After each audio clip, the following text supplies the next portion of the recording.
চলন বিল অধ্যুষিত সিরাজগঞ্জের বিভিন্ন উপজেলায় মধু সংগ্রহে ব্যস্ত সময় পার করছেন মৌচাষীরা। এবছর মধুর দামও ভালো পাবার আশা চাষিদের, আর কৃষকদের সব ধরনের পরামর্শ দিয়ে সহায়তা করছে কৃষি বিভাগ। সোহেল রানা ও আশরাফুল ইসলাম জয়ের পাঠানো তথ্যে ডেস্ক রিপোর্ট।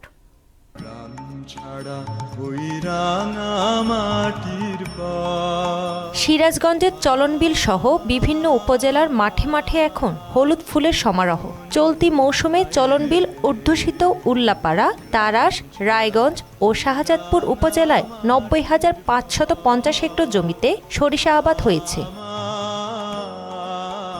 উন্নত জাত ও আবহাওয়া অনুকূলে থাকায় বিঘাপ্রতি 5 থেকে 6,000 টাকা খরচ করে ফলনের আশা করছেন 7 থেকে 8 মণ পর্যন্ত সরিষা। বাজারে আশানুরূপ দাম পেলে এবছর লাভের আশা কৃষকদের। বর্তমান কুয়াশা ঘন দেখা যাচ্ছে, কুয়াশা যদি না পড়ে যদি ভালো থাকে, শস্যের আমাদের ফলন ইনশাল্লাহ ভালো হবে। আমাদের আবাদ আগের চাইতে এখন উন্নত হওয়ার দিকে। এদিকে সরিষার ফুল থেকে মধু সংগ্রহ করতে জেলার বিভিন্ন প্রান্তে 3,000-এর বেশি মধুবক্স বসিয়েছেন 2 শতাধিক মৌ খামারি। সরিষার ভালো ফলনে বেড়েছে মধুর উৎপাদনও। প্রতি কেজি মধু বাণিজ্যিক দরে বিক্রি করছেন 300 থেকে 400 টাকায়। আবহাওয়া যদি অনুকূলে থাকে তাহলে যে মধু হবে মোটামুটি খরচ পুষিয়ে নেওয়া সম্ভব। হাতের স্পর্শ ছাড়াই মধু বাইর হয়, বুঝছেন?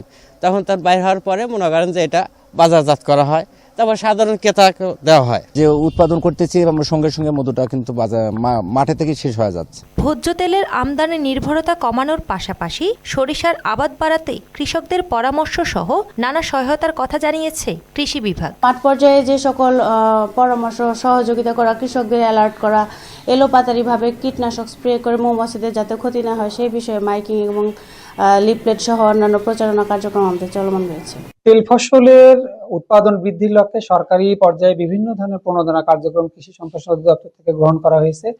এরই আলোকে সিরাজগঞ্জ জেলায় 70,000 কৃষককে আমরা সরিষা চাষে প্রণোদনা দিয়েছি এবং মৌ চাষ এবং মধু উৎপাদনকে উৎসাহিত করার জন্য সরকার থেকে এবারই প্রথম মৌ চাষীদেরকেও প্রশিক্ষণ এবং তাদেরও প্রণোদনার অন্তর্ভুক্ত করা হয়েছে।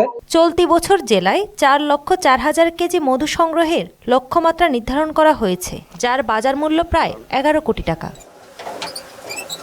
তাহসিন তারিন, মোহনা সংবাদ।